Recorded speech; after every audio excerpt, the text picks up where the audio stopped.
upang tayo maging marapat sa ating banal na pagdiriwang. Aminin natin ang ating mga kasalanan.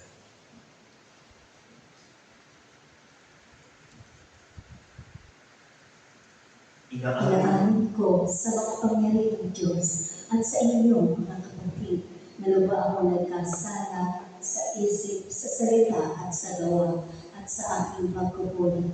Kaya sinasabot ko sa mahal na Birheng Maria, sa lahat ng mga anghel at mga banal, at sa inyong mga kapatid na ako'y panalangin sa Panginoong ating Diyos. Kaawaan tayo ng makapangyarihang Diyos, patawarin tayo sa ating mga kasalanan at patubayan tayo sa buhay ng walang hanggan. Amen. Panginoon, kaawaan mo.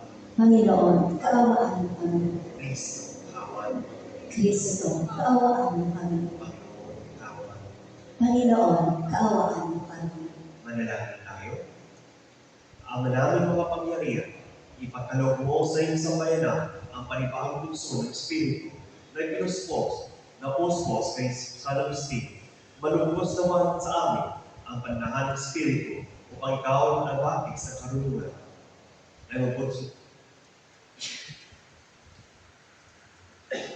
Ay magbunsod ng aming pananabik at ikaw ang bukal ng buhay ay aming masaliksik sa pamagitan ng Kristo sa Espiritu Santo magpasawalang hanggan. Amen. Ang pagpapahayag ng salita ng Diyos.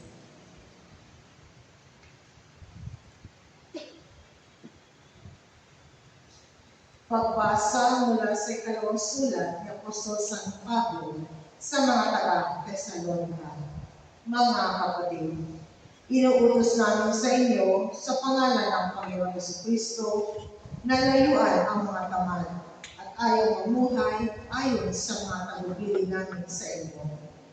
Alam naman ninyo na dapat niyang tularan ang aming ginawa.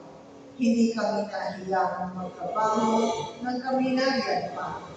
Hindi kami tumanggap ng anong bagay kanino man nang hindi namin binabayaran. Nagpagal kami araw at gabi upang hindi maging pasanin ng sino man sa inyo. Ginawa namin ito dahil sa wala kaming karapatan maghintay ng inyong tulong, kundi upang kayo'y bigyan ng halimbawang dapat sundan. Nang kasama pa namin kayo, ito ang tagubilin binigay namin sa inyo. Huwag niyong pakanin ang sinuman ayaw gumawa. Ang Panginoon na bukal ng kapayapaan, ang siya nawang magkaloob sa inyo ng kapayapaan sa lahat ng pagkakataon. Naway sumayin lahat ang Panginoon. Akong si Pablo ang sumulat ng pagbati ito. Binabati ko kayo. Ito ang aking lagda sa lahat ng sulat ko. Ganito ako sumulat. Naway sumainyong lahat ang pagpapala ng ating Panginoong Jesucristo. Ang salita ng Diyos. Salamat sa Diyos. Mapalad ang sumusunod na taong may takot sa Diyos. Mapalad ang sumusunod sa taong may takot sa Diyos. Mapalad ang bawat tao na sa Diyos ay may takot. Ang maalam na ikay sumunod sa kanyang utos. Hindi siya magkukulang sa anumang kailangan. Ang buhay ay maligaya at uunlad ang kanyang buhay. Mapalad ang sumusunod na taong may takot sa Diyos. Ang sinuman kung ang Diyos buong pusong susundin. Buhay niya ay uunlad at papagpalain. Mula sa Sion, pagpapalarawa ng Diyos ay tanggapin at makita habang buhay pag-unlad ng Jerusalem. Mapalad ang sumusunod na taong may takot sa Diyos. Tayo po ay tumayo at pinanggalan natin ang mabuting balita.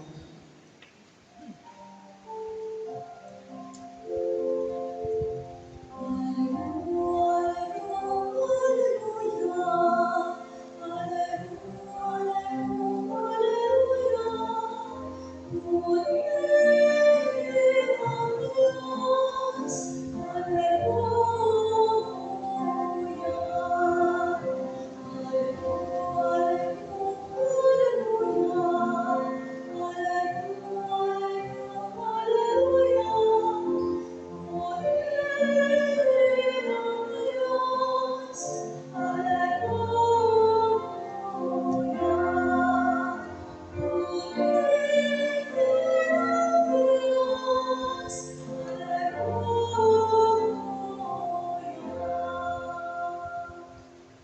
Sumainyo ang Panginoon. at sumayon. Ang mabuting balita ng Panginoon ay sa Mateo. Papuri sa iyo, Panginoon.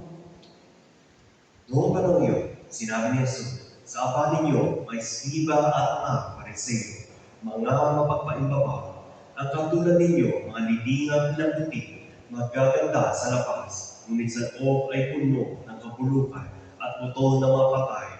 Ganyan-ganyan kayo. Sa paningin ng tao, mabuti kayo. Ngunit ang totoo, punong-puno kayo ng pagpapaimbabaw at kasamaan.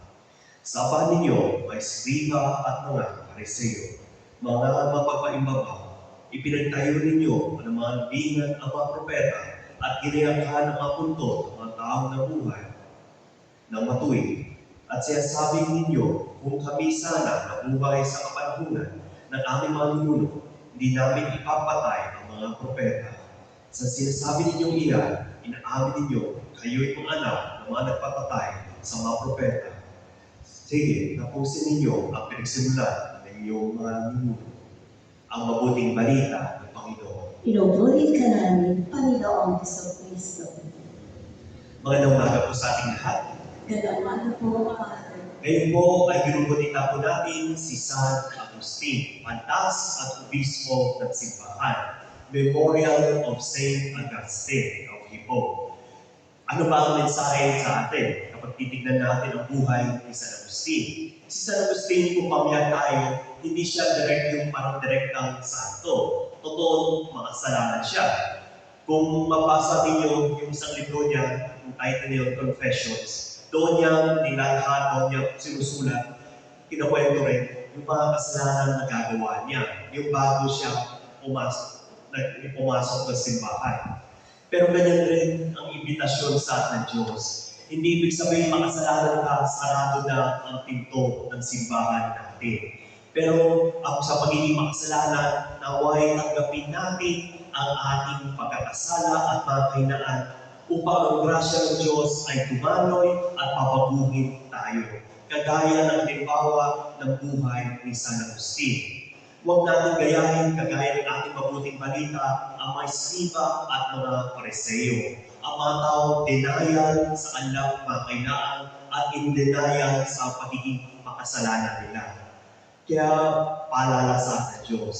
Hindi ibig sabihin makasalanan ka, sarado ang pinto ng simbahan.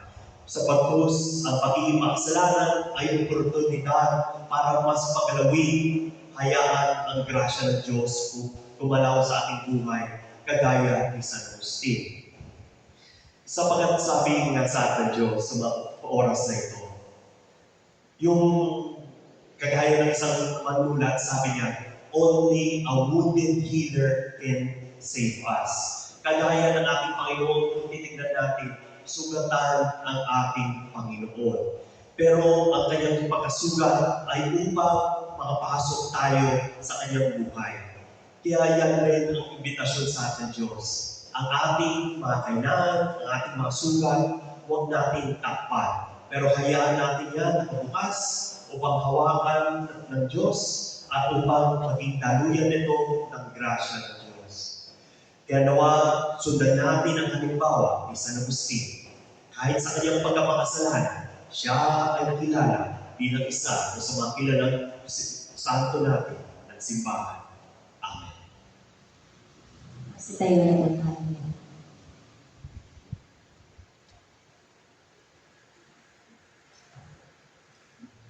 Hilingin natin sa Panginoon na tulungan tayo maging tapat sa ating mga kilos. Ang ating tutugon, Panginoon, basahin mo ang aming mga puso at tugunin mo kami. Panginoon, basahin mo ang aming mga puso at tugunin mo kami. Sa ating buhay bilang bayan ng Diyos, naway matugunan natin ang mga hamon ng Ebanghelyo sa pamamagitan ng ating tapat na pagsaksi. Manalangin tayo sa Panginoon. Panginoon, basahin mo ang aming mga puso at tugunin mo kami. Atin daw ang maiwasan gumawa ng mga bagay dahil lamang sa ating pagnanasang tumulad sa karamihan o dahil sa ating pagkukumari. Manalangin tayo sa Panginoon. Panginoon, basahin mo ang aming mga puso at tugunin mo kami. ang mga nawalan ng pag-asa dahil sa ating masamang pakikitungo at pag-uugali, naway manumbalik sa pagsamba sa Diyos sa pamamagitan ng ating pagbabagong buhay. Manalangin tayo sa Panginoon. Panginoon, basahin mo ang aming mga puso at tugunin mo kami. Ang mga may sakit, naway makita ang mapagpagaling na kamay ng Diyos sa kanilang mga dinaranas ng mga pagsubok at paghihirap.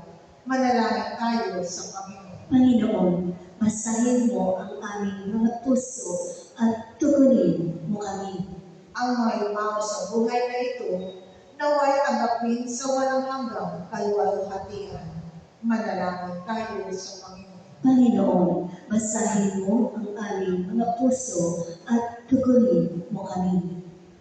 Ama, tulungan mo kami, sambahin ka na may katapatan sa aming puso at makalapit kami sa iyo sa Espiritu at sa katotohanan. Hiling namin ito sa Panginoon Kristo, aming Panginoon. Amen.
Magsitayo na tayo.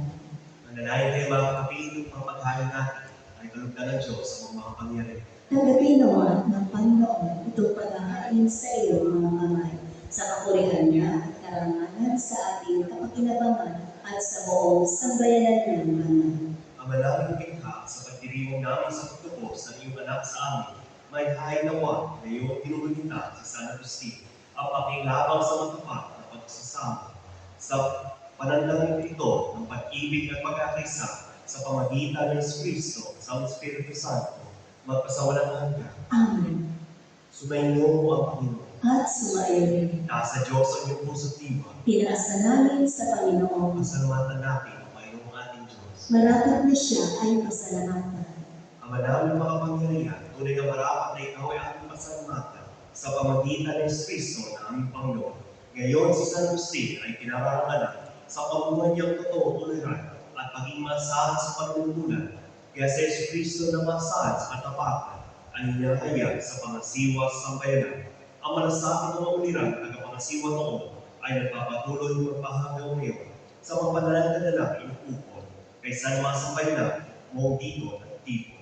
Kaya kay San mga Angel na nagsisiyawat ng patuloy sa iyo na walang umpay sa kalagitan, kami nagpupunti sa iyong kanakilaan. Santo, Santo, Santo Panginoong Diyos na makapangyarihan, napupuno ang langit at lupa ng kaluwalhatian mo, o sana sa kaitaasan. Pinagpala ang naparirito sa ngalan ng Panginoon, o sana sa kaitaasan. Ang malaming panahon dapat kapuri ng anang tinapa sa pagsamagitan ng anak na aming Panginoon sa Kristo at sa kapangyarihan ng Banal na Espiritu, ang lahat ay binibigyan mo ng buhay at kapanalan. Walang sawang tinitipon ang iyong sambayanan upang mula sa kasika hanggang sa paglubog ng araw, may handog ang malinis na alay para sambahin ang iyong ngalan. Ama, sinasamo namin, pabanalin mo sa pangyarihan ng Banal na Espiritu, Ama, ang ito na aming kailangan kayo. Ito nawa ang katawan at dugo ng iyong anak at aming Panginoon sa Kristo na nagutos sa ipag-iwang ang misteryo nito. Noong gabi, pinagkaan niyo siya, nawag niyang tinapay, Pinasalamatan kanya, pinaghati-hati niya yun, iniabot sa kanyang mga lagat at sinabi, tanggapin ninyo lahat ito at kanin. Ito ang aking katawan na inangdo para sa inyo.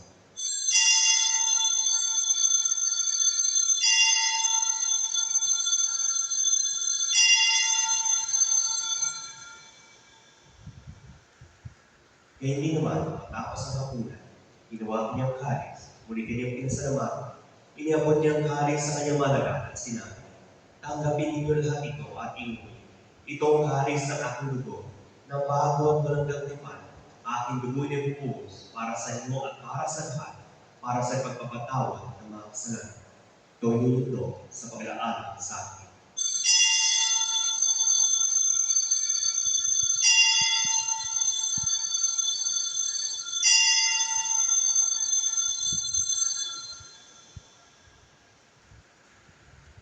Ipagmali natin ang misteryo ng pananampalataya. Si Kristo ay namatay, si Kristo ay nabuhay, si Kristo ay babalik sa wakas ng panahon.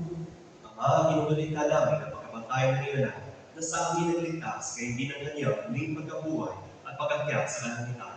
Samantalang kanyang pagpabalik ay pinanalapitan. Kaya bilang pasalamat kayo aming naalay sa iyo, ang buhay at panatang pagkain nito. Tumayin mo ang handog nito ng iyong simbahan, masdan mo ang iyong anak na nag-aalay ng kanyang buhay upang kami ay magkasundo sa iyo. Loobin mo kami magsalo-salo sa kanyang katawan ng dugo ay magpuspos ng Espiritu Santo at ang isang katawan at isang libot kay Kristo. Kami nawa ay gawin niyang handog na tapang panahon na katalaga sa iyo.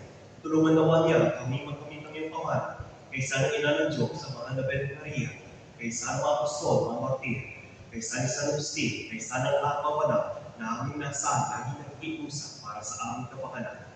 Ama, ang handog na ito ng aming pagkasundo sa iyo ay magbunga nawa ng kapayapaan at kaligtasan para sa buong daigdig.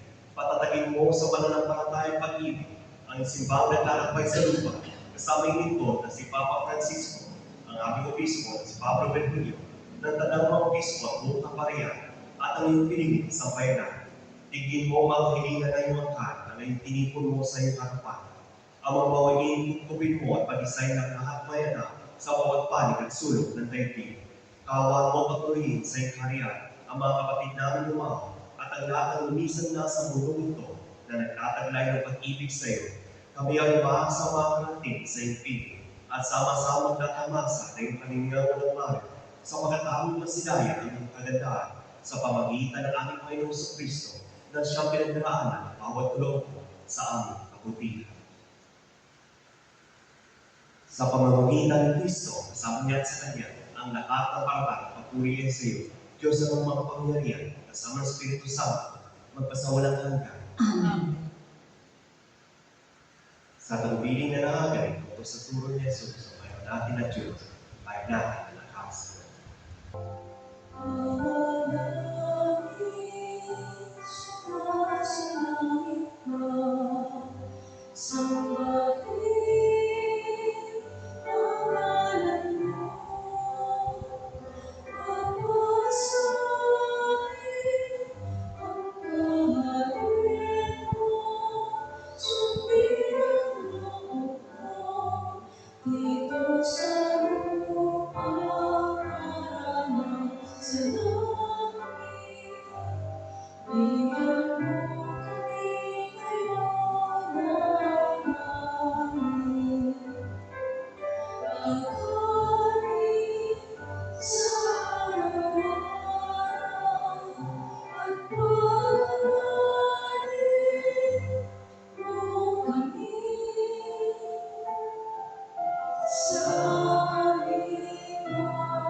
Niling namin kami adyan sa lahat ng masama, pagkalooban ng kapayapaan na araw-araw, ligtas kasalan at ilayo sa lahat ng pamakan.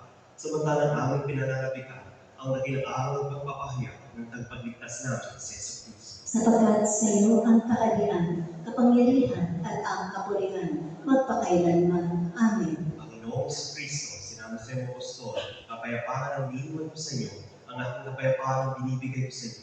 Tungayan mo aming pananampalataya at huwag ang aming pagkakasala. Pagkalooban mo kami ng kapayapaan at kakaisa, ayon sa iyong kalooban, kasama ng Espiritu Santo, magpasawalang hanggan. Amen. Ang kapayapaan tayo ay laging sumayo. At sumayo rin. Magbigayan tayo ng kapayapaan sa isa't isa. Kapayapaan po sa ating lahat. Kordero ng Diyos na nag-aalis ng mga kasalanan ng sanlibutan, maawa ka sa amin. Kordero ng Diyos na nag-aalis ng mga kasalanan ng sanlibutan, maawa ka sa amin. Kordero ng Diyos na nag-aalis ng mga kasalanan ng sanlibutan, ipagkaloob sa amin ang kapayapaan.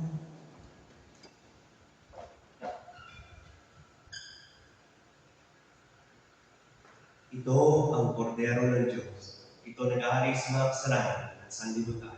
Mapalad ang unan niya sa kanyang bigin. Panginoon, hindi ako karapat-dapat na magpatuloy sa iyo, ngunit sa isang salita mo lamang ay gagaling na ako.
Magsitayo na po tayo.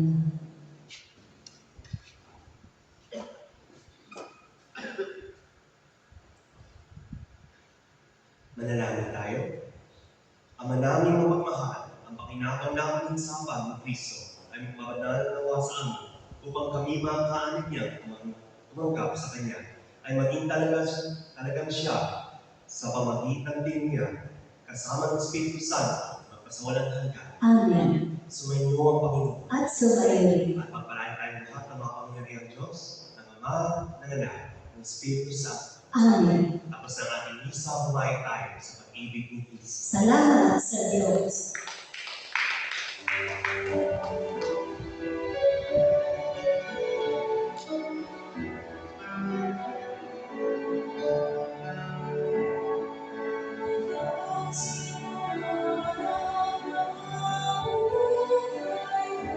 Good